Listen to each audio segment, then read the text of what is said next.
All right, guys, we are back on air, and now with me is Eli Lev.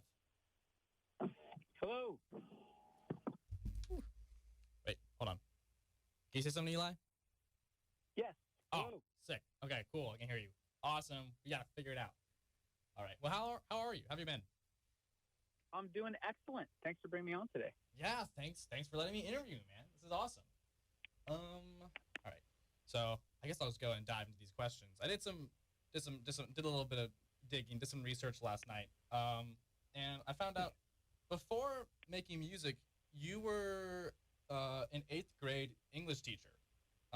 What prompted your sudden career change? Yeah, it's pretty interesting shift.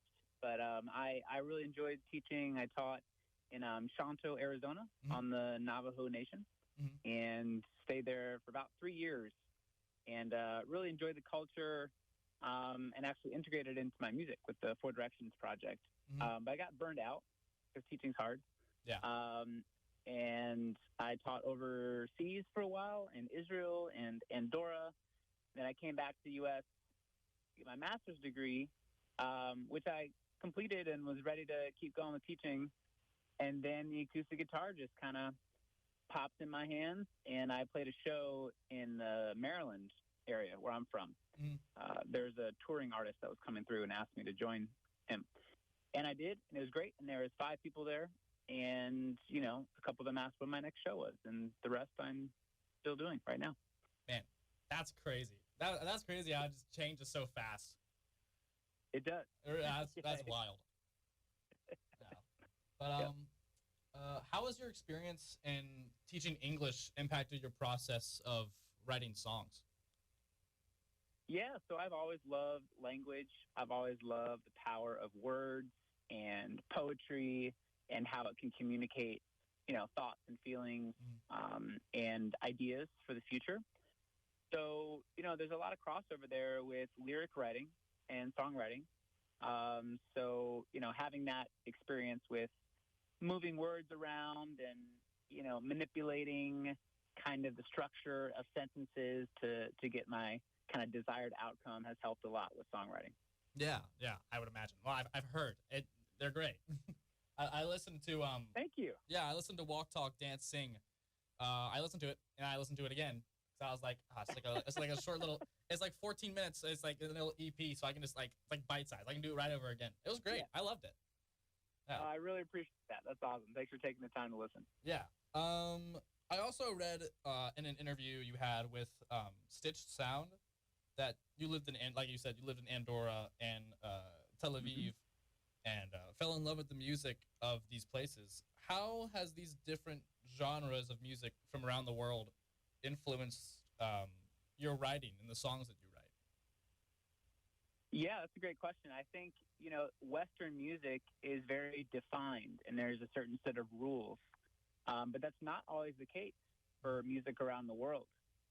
There's different sets of rules, different kind of scales, different kind of structures, you know, in the Middle East, in Asia, even in Europe with flamenco music from, you know, North Africa. Yeah. So it's been really cool to experience those different sounds and incorporate different ideas into my own music, which, you know, in its structure and like the base is it's based in Western music, but there's a lot of different like sounds and influences there that I like to bring in. Yeah. Can you walk me through the process you usually go through when writing songs, like going from whether it's either music first or lyrics or a little bit of both? Yeah, absolutely. It used to be mostly starting with chords, and then the chords would elicit a certain emotion. Okay. And then I would start kind of just like singing like nonsense words that go with the emotion. Yeah. And then I'd turn those into lyrics, and then I'd come up with an idea, and then I'd write the title to the song. Okay. But recently, that's been a little bit different. I've been writing from titles and kind of going backwards. Or I've been writing from ideas of lyrics and what I want the song to be about. And then, you know, figuring out what chords and what melodies and shapes can kind of drive that message home. Yeah. So been different lately, and I like kind of mixing it up a little bit, and throwing a wrench in the creative process sometimes makes it more creative. No, yeah, I imagine it makes it more fun too. Yeah, just something new to do. Yeah. That's an interesting way. That's interesting. I feel like it makes it by that way you can like orchestrate a project together and really like have like a thesis and like really bring it home with planning. Exactly. Yeah. And the cool thing about that is, country music writers do this a lot, where they'll start with the hook, Mhm. Yeah. Or they'll start with a title and be like, let's write a song about that. Okay. And then go that way. So I've been experimenting with different modes. Yeah. Yeah, that's awesome. No, that's really cool. Yeah. Your recent EP we were just talking about was Walk, Talk, Dance, and Sing. I guess this kind of goes off of what we were previously talking about. What's the meaning behind that title? Walk, Talk, Dance, and Sing. Walk, Talk, Dance, Sing. Yeah, there's this African proverb: if you can walk, you can dance, and if you can talk, you can sing. And I like the idea of that. I like the action words in it. And interestingly enough, it's a mixtape about the 2 years where things were shut down and I couldn't be performing live. Like my whole kind of career and livelihood was like, okay, let's figure this out, kind of thing. Yeah, yeah. So really, it's kind of like my process through that 2 years. There's some introspection, and then the songs are actually chronological. Mm-hmm. So if you listen to the EP, you'll hear the songs in the order that they were written and released. Oh, wow. Yeah. That's really cool. Yeah. I really like that. Yeah, Be Your Someone was in, 2020 when, the world shut down and I was living with my, significant other in a house, and we were just really annoyed at each other, like, all the time. And then I realized, if we're going to make this work, if I'm your someone, if you're my someone, let's figure this out, kind of thing. Yeah. So, the album goes through a whole, introspection, and then at the end, there's this celebration of, singing along for the first time and coming back together and, enjoying each other's company through music. So it's really just a journey through those 2 years, and I wanted it to be a celebration of, of music and what we're able to do now. Yeah, and I would say that out of all the projects that came out of COVID that I've listened to or like watched, like movies and stuff like that, I would say like this is like, I would say it's the most positive I've heard. like it's a pretty happy EP. It's, like a lot of it has to do with love and being yourself, and also like the music process. What like how you originate from music and like influences. You talk about Kurt Cobain. You talk about Willie Nelson. I did love that song. Yeah. That leads into my next question. You talk about all these the people who influenced you when you first started on, like Bruce Springsteen and all these classics. Are there any contemporary artists or current artists, musicians that you would say also influence you in tandem with the classics? Yeah, absolutely. I'm getting really into, Tyler Childers. Oh, yeah. Now, I'm really into Lucy Dacus. She's actually from Virginia, my area, right around D.C. I did not know that. Yeah, it's pretty cool. She writes about like her suburban life, which I, experienced. Yeah. Yeah. A lot of connections there, and Adrian Linker from Big Thief. No. Love my her God. stuff. Yeah, it's incredible. And then also just kind of like more mainstream, kind of like Americana stuff, like Jason Isbell. I love like how he writes his lyrics and his songs. So Brandy Carlisle. Like I really connect with lyricists and people who can create a sonic landscape to drive home what they're saying. Yeah. So those are some artists that I've been into lately. Yeah. That's funny that you mentioned Adrian Linker, because when I was like talking about like how your EP was like one of the happier ones I've heard out of COVID, her album songs was the specific one I was thinking of like other things that came out during COVID that were like kind of a bummer. That's hilarious. Yeah. That's funny. Yeah. I'm so glad you brought that up though. She's awesome. I saw her live in Barcelona with her touring with Big Thief, and that was awesome. Yeah. Wow. Yeah, that's so cool. Yeah. Were you at was it a Primavera Sound Festival? No. I wanted to go there, but I didn't have time. I Okay, ended up going cool. to it was some small venue in Barcelona. Okay, Yeah, but yeah, it awesome. was awesome. Yeah. Yeah, those are some great people to be influenced by though. Lucy Dacus, Adrian Lankert, Tyler Yeah. Childers. Yeah, those are some great Yep. contemporaries. Um, so I got to ask, you know, this project came out. Was it August last year, 2022? Yep. Okay, so so you're on tour for this still now.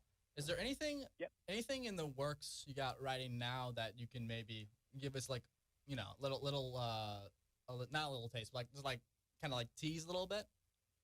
Oh, absolutely. I'm glad you asked that. I'm Mhm. gearing up for my next EP, which will be called Present Journey. So this is a three-piece EP project. My first EP project was Four Directions Mhm. with four EPs. Yeah. And then Walk, Talk, Dance, Sing was kind of like a bridge, Mhm. kind of like a pandemic EP. And then I've got a three EP series coming up called Three Worlds. And it will be Present Journey, Past Lives, and Future Myths. How cool is that? That sounds really cool. Um, Yeah, that sounds interesting. Yeah, so I like to have like a story Yeah. that goes along with releases. So, the big picture, it'll be four directions, three worlds, two friends, and one road. So that's my kind of like scope of musical projects. And then I will retire, DJ Microphone. That's it. No, what? Microphone drop. That would be pretty awesome. Yeah, it just falls. Like, I'm done. That's fun. Yeah. No, I love your writing style though. I love that. I haven't seen a lot of people do like there's a bunch of I see like concept albums. I haven't seen anyone take the approach of taking multiple EPs with like focused thoughts and then turning that Yeah. into like a collection of different, I guess, concept EPs, or that turn into like a Yeah. one concept LP. Yes, I'm trying to turn my entire music career into a concept album, and I'm getting closer and closer every release. No, yeah, it's awesome. No, I love it. Yeah, it's great. Yeah. So you are coming to Greenville on Saturday, correct? Looks like I will be in Greenville on Saturday. Yep. All right, at Christie's Europub. Christie's Euro Pub starting at 8 p.m. I was there last September and had a blast. That's such a cool spot. It is, yeah.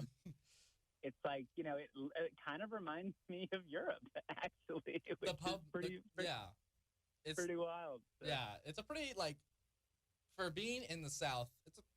Feels like a fairly authentic pub. It does. Yeah, I feel like you can definitely get like a pint there. They got me in the corner there. It feels like I got some stone walls and bricks and stuff. And I'm excited to be back. I had a great time last time and had a little crew that came out to see me. So hopefully we'll be getting more folks out this time around. Yeah, man, it'll be awesome. I'm looking forward to it. I will probably be there. My grandma's birthday is this weekend, but I think I'm gonna see her. Bring your grandma. I might bring her. It's like, Grandma, you're gonna love this person, Eli Lev. We're not gonna listen to any of the music. We're just gonna bring you, and you're just gonna love it. You're gonna love it. Yeah. That'd be great. Yeah. Well, I wish you the best of luck with your tour. You've got a lot more going on till like what, August? Yes, I've just started. So I had my first show last night, and then I've got 70 more to go before the end of tour. So it's going to be a long one. Mm-hmm. It's going to be a big one, but I'm really excited. And every night is an opportunity to share my songs. So definitely feel lucky to be able to do that. Yeah, that's awesome. Yeah. Well, I wish you a good summer, man. Have a fun time playing all around America. Yeah. Thank you so much. I appreciate you taking the time to listen to the tunes, and hope to sing for you soon. Yeah. Thank you for letting me interview you. All right. Okay. Appreciate it. Yeah. Bye-bye. All right. Up next, we will have Eli Lev play a song. He's not gonna play a song. I'm gonna put a song in the system. Anywhere We Can Go by Eli Lev. Another reminder, he will be at Christie's Europub Saturday night at 8 p.m. Be there or be square, guys. Yeah. So go support Christie's. You gotta get you your euros. All right. Up next, anywhere we can go, Eli Lev.